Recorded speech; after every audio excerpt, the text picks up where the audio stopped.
Hello students, this is Ritu Sharma. Welcome to Eduplight. आज की जो क्लास है हमारी ये क्लास 10th के लिए है। चैप्टर 3 हम यहाँ पे शुरू करेंगे क्योंकि चैप्टर 2 हमारा कंप्लीट हो चुका है, राइट। तो अगर चैप्टर 2 के आपने वीडियोस नहीं देखी हैं तो आपको मैं डिस्क्रिप्शन बॉक्स में प्लेलिस्ट का लिंक प्रोवाइड करा दूँगी।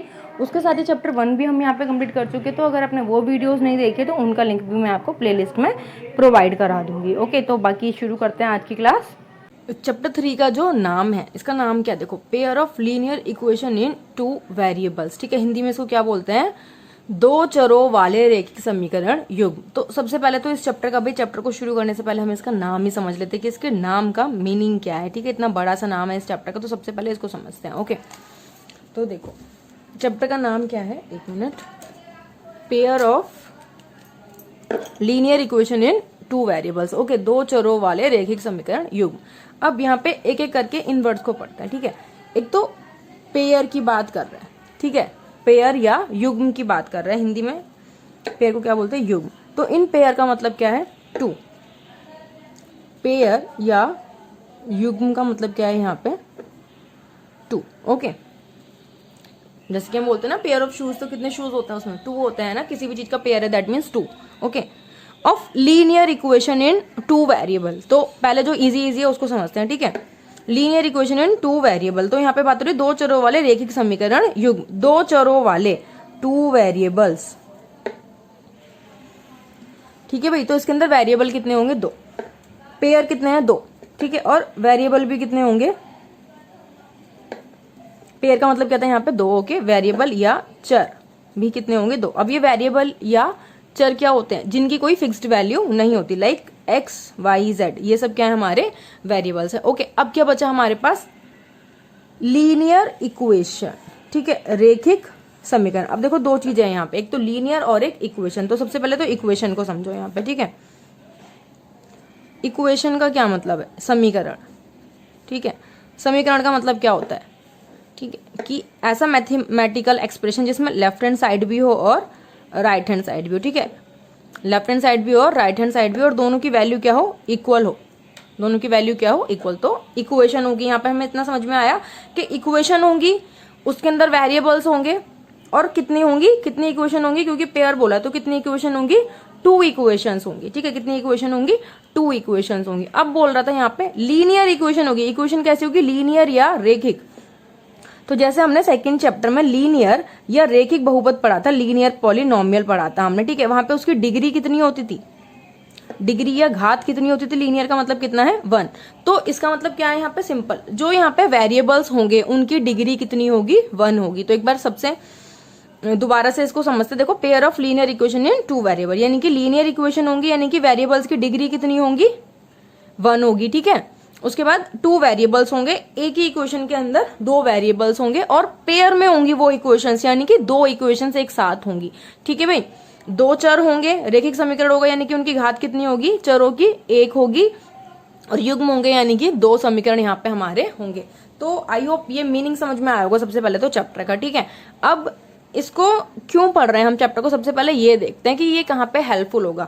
हम डायरेक्ट शुरू भी कर सकते हैं, यहाँ पे क्वेश्चंस को मैं डायरेक्ट बता सकती हूँ, क्वेश्चंस को, इक्वेशंस को कैसे फॉर्म करते हैं और सॉल्यूशन कैसे फाइंड करते हैं उसका। लेकिन मैं चाहती हूँ कि आपको पता चले कि इन इक्वेशंस को हम यूज कहाँ पे करेंगे। तो एक छोटा सा एग्जाम्पल लेते हैं। सपोज आपके घर पर कुछ मेहमान आए।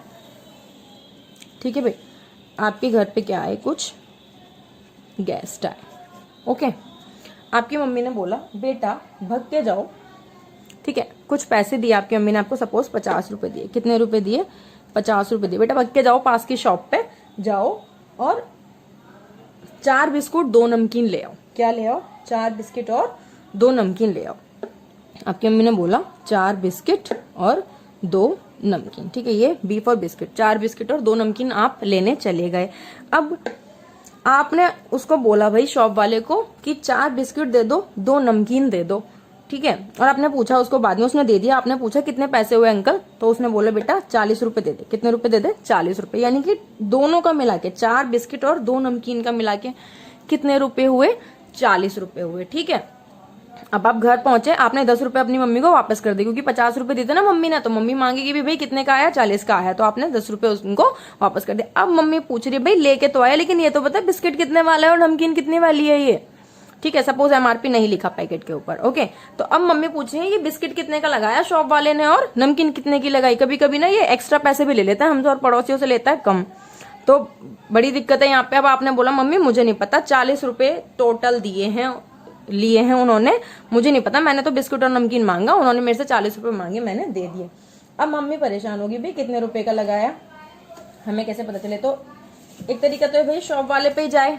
अब शॉप वाले पे नहीं जा रही मम्मी पूछने के बिस्कुट कितने का लगाया, नमकीन कितने का लगाया, खुद ही अंदाजा लगाने बैठ रही है घर पे, ठीक है। अब अंदाजा कैसे लगा रही है, अब ऐसे करके देख रही है, हो सकता है 5 का बिस्किट लगाया हो, 10 की नमकीन लगाई हो, या फिर फ्रैक्शन में भी जा सकते हैं हम यहाँ पे, ठीक है। तो देखो अब मैं कुछ केसेस जैसे बताती हूँ, जैसे कि फर्स्ट केस। अब मम्मी क्या सोच रही है कि हो सकता है जो बिस्कुट है ना, बिस्किट है वो कितने रुपए का लगाया हो, 5 रुपए का, ठीक है।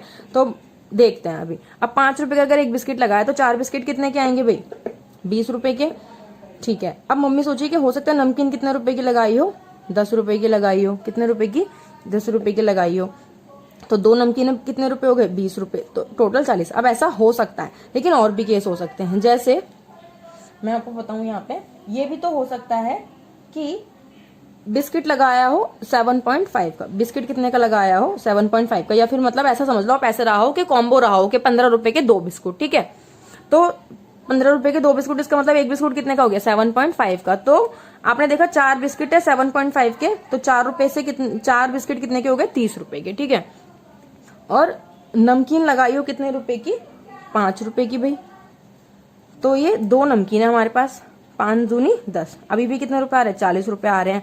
तो यहाँ पे देखो अगर एक ही कंडीशन फुलफिल हो रही होती है हमारी यही वाली, तो हम मान लेते हैं कि 5 रुपए के बिस्कुट है और 10 रुपए की नमकीन है। लेकिन यहाँ तो और भी केसेस, ऐसे और भी केसेस हो सकते हैं यहाँ पे जिनको ये सेटिस्फाई कर दे। तो अब मम्मी हो गई कंफ्यूज के कितने का लगाया। अब उन्होंने ना क्या करा, दोबारा भेजा। एक तो ये था कि 4 बिस्कुट और 2 नमकीन मंगाई मम्मी ने, ठीक है।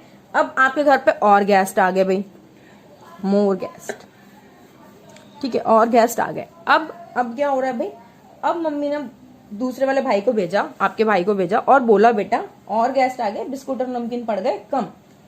अब उसको भेजा दोबारा, अब बोला नमकीन बिस्कुट तो 4 मंगाए थे ना पिछली बार, बचे हुए हैं ज्यादा, अब की बार तू एक काम कर 2 बिस्कुट और 4 नमकीन ले आ। क्या ले आ, 2 बिस्कुट और 4 नमकीन ले आ, ठीक है। और भाई गया, उसको भी मम्मी ने 50 रुपए दिए फिर से कि जा इतने में आ ही जाएगा, ठीक। तो 2 बिस्कुट और 4 नमकीन लेने गया और शॉप वाले से उसने पूछा अंकल कितने रुपए, तो उसने बोला बेटा 50 रुपए हो गए। कितने रुपए हो गए, 50 रुपए हो गए टोटल, ठीक है।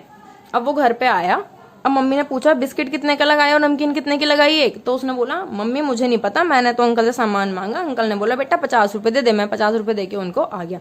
अब मम्मी फिर परेशान भाई, ना पहले पता चल पाया, ना पहले वाला पूछ के आया कि कितने रुपए का लगाया था, ना दूसरे वाला पूछ के आया। फिर मम्मी अंदाजा लगाने बैठी भाई, तो मम्मी यही वाला सोच के चल रही कि बिस्किट 5 का और नमकीन 10 की है। तो अगर बिस्किट 5 का है फिर से, तो कितने बिस्किट ले रहे हैं हम यहाँ पे, 2, तो कितने रुपए के हो गए बिस्किट भाई, 10 रुपए के।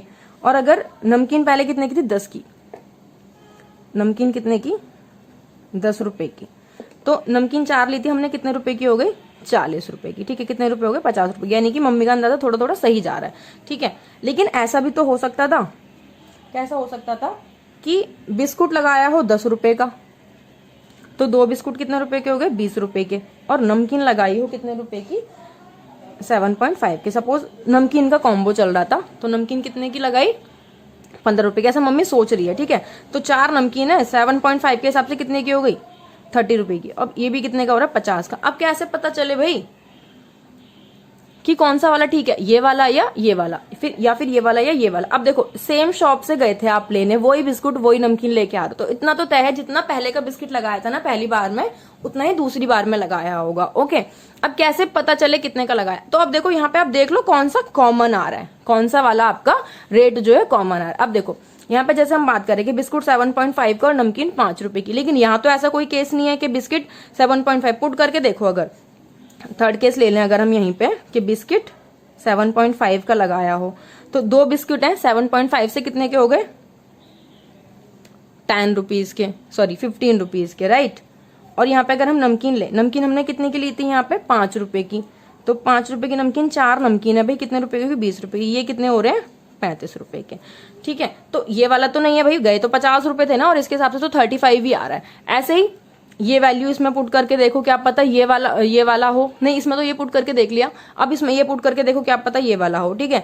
लेकिन उससे भी अच्छा जब हमने यहाँ पे देख लिया कि कॉमन ये आ रहा है, ठीक है, कॉमन क्या आ रहा है, ये आ रहा है कि यहाँ पे भी हमने बिस्कुट 5 रुपए के लिए थे और नमकीन 10 रुपए की ली थी, और इसमें भी ये पॉसिबल हो रहा है कि बिस्किट 5 रुपए के और नमकीन 10 रुपए की। तो हमें क्या पता चल गया भाई, ये वाला हमारा है यहाँ पे कि इतने का लगाया होगा, बिस्किट 5 रुपए का लगाया होगा, नमकीन 10 रुपए की लगाई होगी। अब मम्मी को थोड़ी सी तसल्ली आ गई कि भाई उन्हें पता चल गया बिस्किट कितने का है और नमकीन कितने रुपए की है, ठीक है।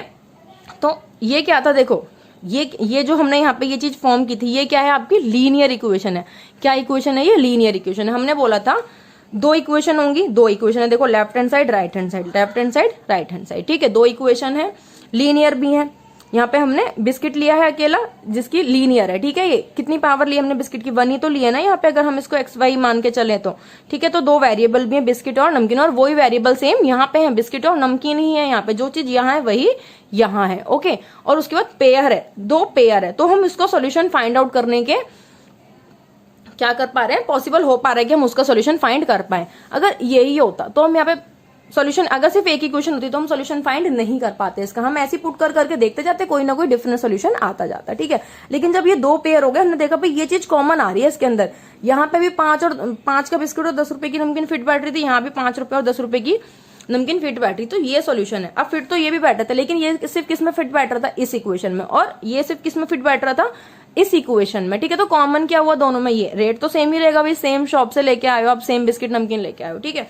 तो हमें यहाँ से क्या पता चलता है, सॉल्यूशन मिल जाता है। क्या मिल जाता है, एक सॉल्यूशन मिल जाता है, ठीक है। तो अगर हम इसकी स्टैंडर्ड फॉर्म की बात करें, किसकी, लीनियर इक्वेशन इन 2 वेरिएबल की, तो वो क्या होती है, देखो जो वेरिएबल यहाँ है वही वेरिएबल यहाँ है, सिर्फ कांस्टेंट चेंज हो रहे हैं। क्या चेंज हो रहे हैं, कांस्टेंट चेंज हो रहे हैं आगे के, ठीक है। तो इसकी स्टैंडर्ड फॉर्म क्या होती है, देखो a1x plus b1y plus c1 is equals to 0, और ये तो इक्वेशन हो गई a2x plus b2y plus c2 is equals to 0, okay.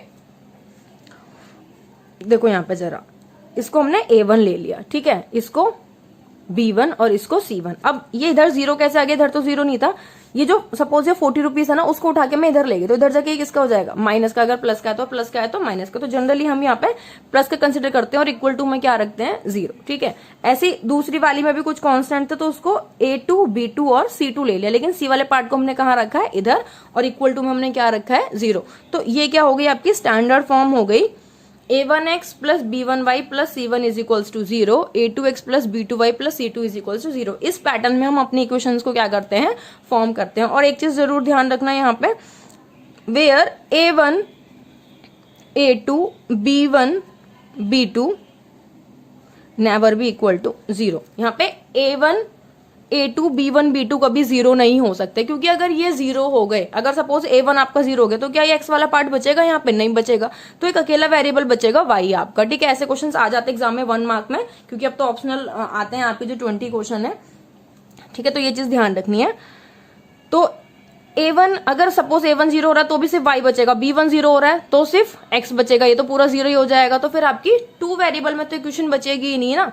तो यहाँ पे a1 a2 b1 b2 कभी भी 0 नहीं होने चाहिए, c1 और c2 0 हो सकते, क्योंकि अगर ये वाला पार्ट नहीं भी होगा ना, तो भी हमारे 2 वेरिएबल्स तो एग्जिस्ट करेंगे ही इक्वेशन के अंदर, ओके। तो आई होप ये समझ में आया होगा, ठीक है। अब इनको सॉल्व कैसे करा जाएगा, ऐसे नहीं कि हम पुट करके देखेंगे हर बार के, ऐसे तो लंबी लिस्ट बन जाएगी। सपोज यहाँ तो हमारा 5 और 10 में एक बार में आंसर मैच कर गया था कि 40 आ रहा है यहाँ पे भी, और यहाँ पे भी सेटिस्फाई कर रहा है इसको, ठीक है। नहीं, इनके मेथड्स होते हैं सॉल्व करने के, ठीक है। क्या होते हैं इनके मेथड्स होते हैं सॉल्व करने के, और वो कौन से मेथड्स होते हैं सॉल्व करने के, देखो इधर जरा।